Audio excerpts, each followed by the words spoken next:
Welcome to The Untold Truth by Joshua Brinkley, a journey through life, resilience, and the power of the mind. My name is Joshua Brinkley, and for the first time, I'm pulling back the curtain on the experiences that have shaped me. From my childhood in Richmond, to navigating middle school and high school, to the adversity that built the man who I am today. On this podcast, we're diving into the story behind the story. You'll hear about my early years, the challenges I faced growing up, and the moments that test my character long before adulthood ever did. We'll talk about my basketball career, the passion, the discipline, the setbacks, and the lessons that the game taught me that I still carry to this very day.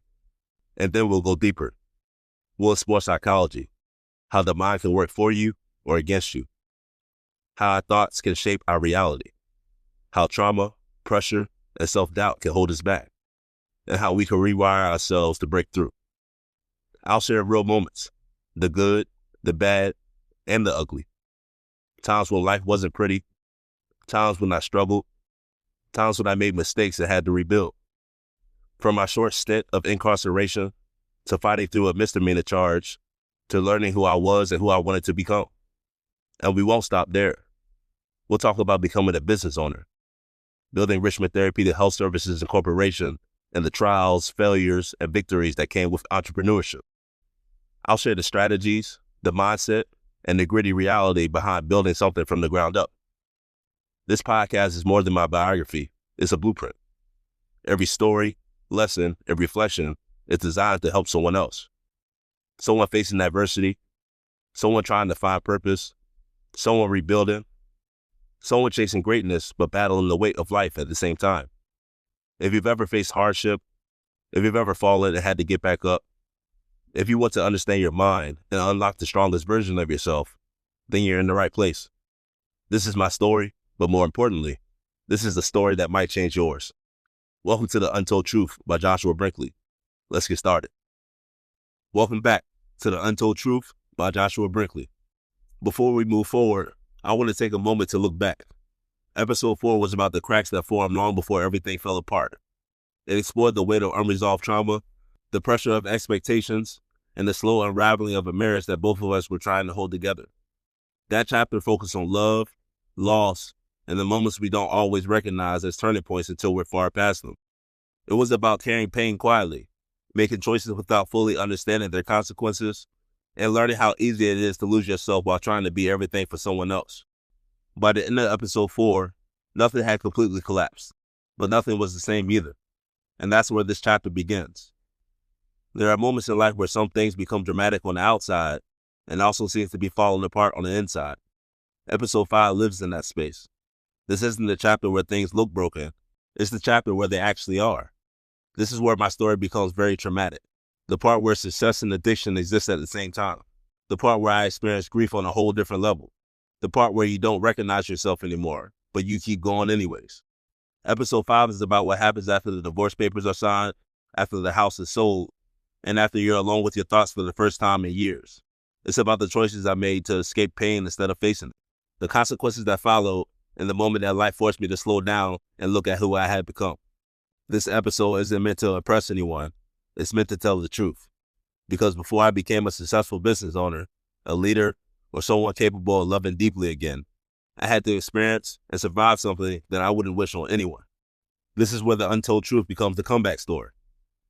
After my divorce, everything had changed. I went from owning a home with Denia to standing in the same house by myself, trying to figure out how to let go of everything. I handled the cleaning. I made the house presentable. I dealt with the finances. I managed to sell. There was no team. It was just me. Room by room, decision by decision, I closed out a chapter of my life that I once thought was permanent. When the house sold, I didn't immediately have a place of my own. My move-in date at the new apartment hadn't arrived yet. So for about 2 or 3 weeks, I stayed with a friend, Mike Artery.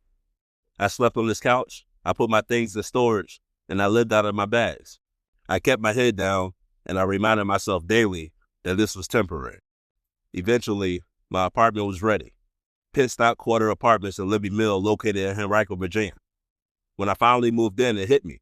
I was a single man living alone for the first time in a long time. Still technically married on paper, but emotionally and physically, on my own. For the first time in 7 years, I wasn't focused on a relationship. I tried dating, I engaged with multiple women, but deep down inside, I knew that lifestyle wasn't for me. I had been married too long, loved too deeply, and experienced too much to live shallow. At the same time, I was building something that mattered to me, Richmond Therapeutic Health Services. I officially created RTHS back in 2018, but the idea started years before that. I was about 25 when I began working on it seriously back in 2016. By the time I was 28, I was ready to open. I originally had a business partner, but she dropped off for financial reasons. That forced me to restart the entire DBHDS licensing process from scratch. New name, new paperwork, new timeline. The entire process takes about 2 years or so to get licensed as a behavioral health provider in the state of Virginia. I started to give up, but a little bit of encouragement from my ex-wife was actually something that propelled me to restart the entire DBHDS licensing process over again. The licensing process has 5 different phases. Phase 1, submission of the initial application and required documents, including policies and procedures. Phase 2, review of the application for completeness and compliance with regulations. Phase 3, pre-inspection or additional requests for documentation or clarification from the Office of Licensing. Phase 4, on-site inspection and verification of service readiness. And Phase 5, final review and issuance of the license once compliance is confirmed. In hindsight, starting over by myself was a blessing in disguise. We didn't get our first clients until about early 2020. We started with just one service called Mental Health Support Services. Mental Health Support Services is a community-based service.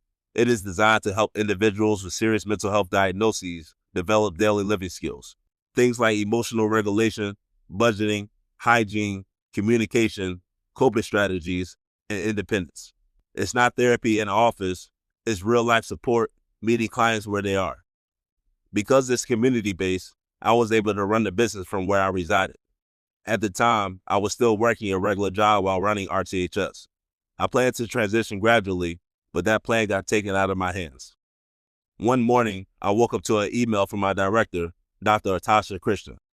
She told me that the company that I worked for had become aware that I owned a mental health agency, which became a conflict of interest. This led to the company that I was working for firing me. But now me and Dr. Atasha have our offices in the same commercial building. When they fired me, I wasn't ready, but I didn't have a choice. So I put on my hard hat and I went to war.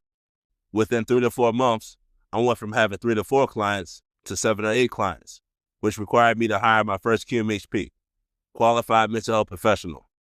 I remember getting my first real check from the business. It was around $2,500. I cried, not because of the amount, but because for years, all I had done was lose money, filing the LLC, buying equipment, paying fees, investing without return. People doubted me constantly. They told me Richmond was oversaturated with mental health agencies. And I told them, yeah, it is, but they don't have Josh Brinkley.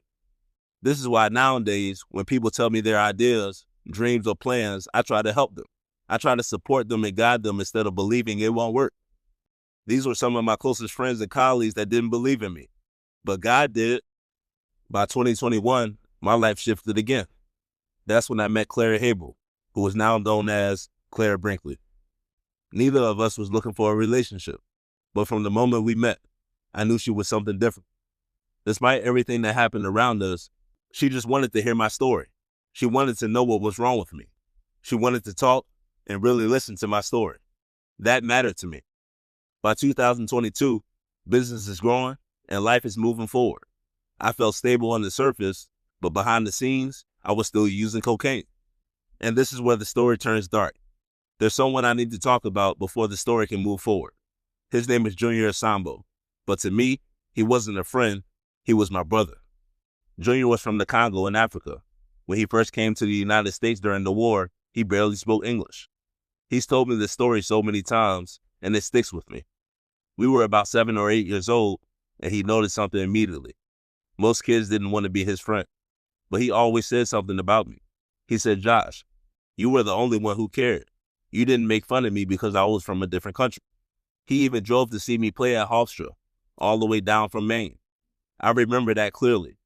We linked up after the game, took pictures, laughed, and soaked up our time together. Those moments matter. In 2022, I looked stable on the outside. I had been with Claire for about a year. My business was growing, but behind closed doors, I was still struggling. See, another key factor that I was unaware of until I became a young adult is that on my father's side of the family, there are in fact a lot of alcoholics and a lot of druggies. That addictive behavior runs heavy on that side. I am directly affected by this, being that I am a son of an ex-heroin addict that has been shot in his leg and stabbed in his back when he was growing up in Philadelphia, Pennsylvania. This type of information is good to know when you are learning who you are and who you eventually want to become. As the year 2022 continued, there was one day that Claire had work in Delaware. After she left, I called Junior. I said, "What's good, bro? Claire's out of town. Let's watch some basketball tonight." We both knew what that meant. The weekend before, we had bought drugs from someone who wasn't our regular guy. Nothing felt weird, so a few days later, we went back to him. That decision changed everything. As we were using, I remember the last words I said to Junior was, "Man, this stuff is strong. Be careful, Junior." I noticed Junior had did a little bit more than me, but by that time I was on the couch and could not move, and I was quickly fading. Last thing I remember was him walking to the bathroom. All of this happened within 3 to 5 minutes, if that. What neither of us knew was that this wasn't cocaine. This was fentanyl. I overdosed too. I almost died, and I probably should have died that night, but I woke up. When I came to the first time, I got up and I walked to my bedroom and passed out again. And I woke up on the side of my bed with my legs hanging off, one knee on the ground and the other half of my leg on the bed. When I woke up the second time, everything was fuzzy. My head was pounding and I couldn't remember what happened. I walked towards the bathroom and I only saw Junior's legs on the floor with his feet pointed towards the ceiling. I laughed at first and said, "Yo, Junior, stop playing." Junior was a jokester, but when I opened the door further, I saw something very disturbing. I saw my dog Xerxes eating Junior's face. However he had fell, he had bust his face open and had an open wound. Dogs eat at wounds of deceased people due to a mix of panic, confusion, hunger, and instinct, often starting with frantic attempts to wake them up by licking and nipping, which draws blood and triggers scavenging behaviors.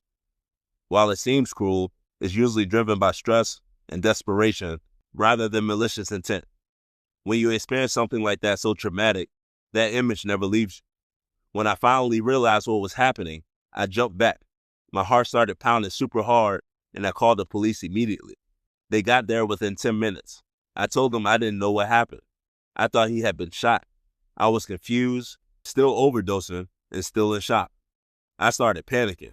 As the police are asking me questions, my hearing goes out, and I cannot hear anything. The wall started to move, and the bricks in the wall started to come out and replace other bricks in the wall. Then I started hyperventilating, and I couldn't breathe.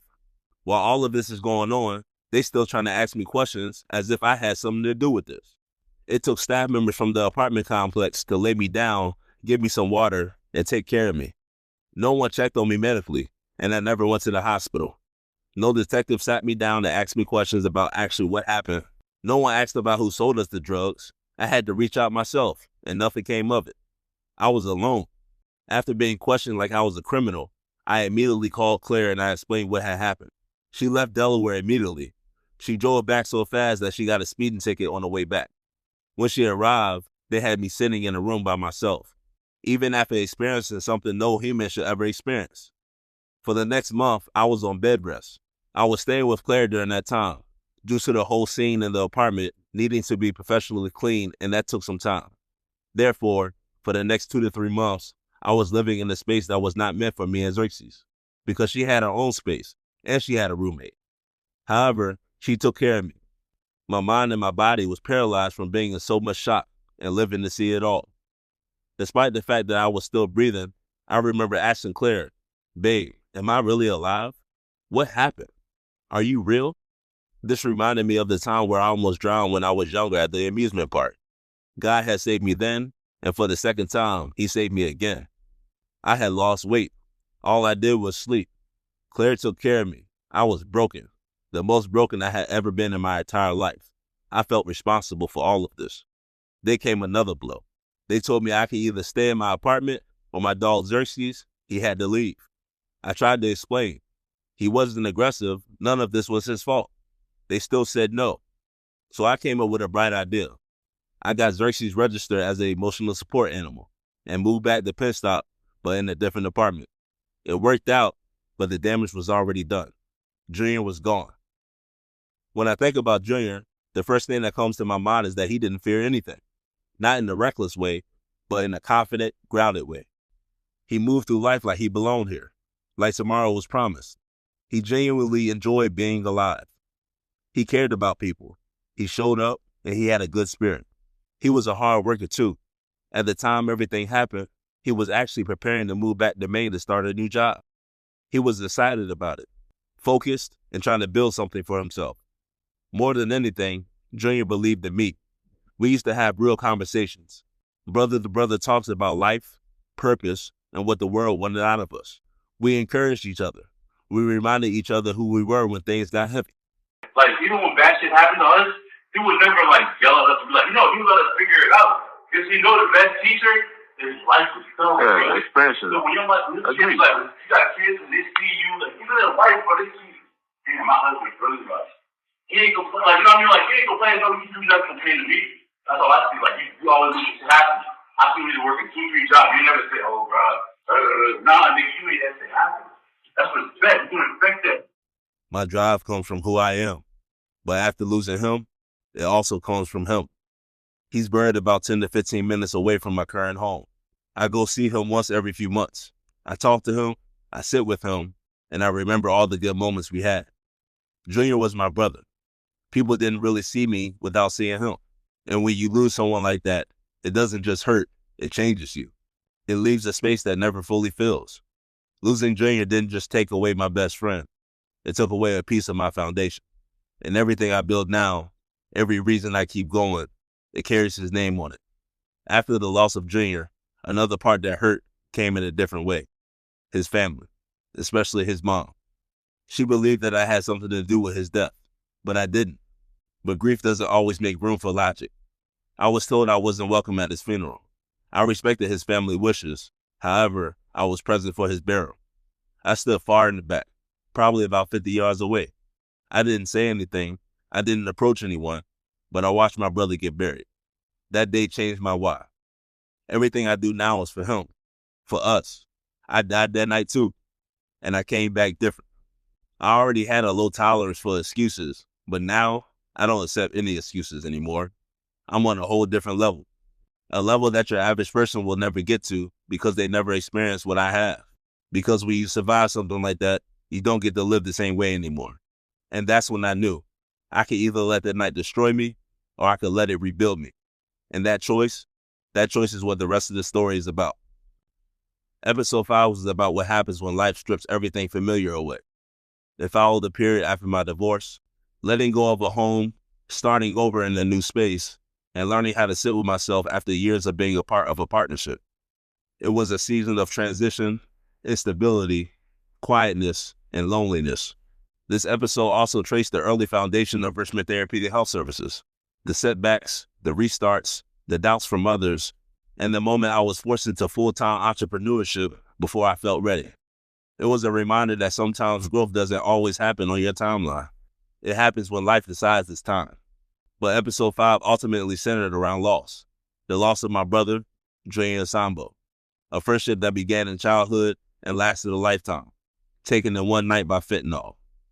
Losing someone that close to you in a gruesome and shocking way like that, I've had to rethink my choices and rethink how I deal with pain and grief.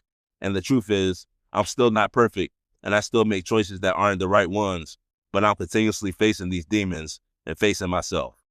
This episode wasn't about blaming someone for something. It wasn't about perfection. It's about reckoning. It's about surviving something that should have ended me and realizing that surviving comes with responsibility, a responsibility to live differently, love deeper, and move forward with purpose. Episode 5 marked the end of who I used to be and the beginning of who I had to become. What came next didn't happen overnight. There was no sudden clarity, no instant healing, just growth through the fire, one decision at a time. Episode 6 begins at the turning point. It's where the pain stops being something I run from and becomes something I learn from. Episode 6 is where Richmond Therapeutic Health Services stops feeling fragile and start standing on its own, growing, expanding, and becoming something bigger than I ever imagined. It's where my personal life begins to evolve. Family dynamics change, priorities change, and I start building a future instead of reacting to the past.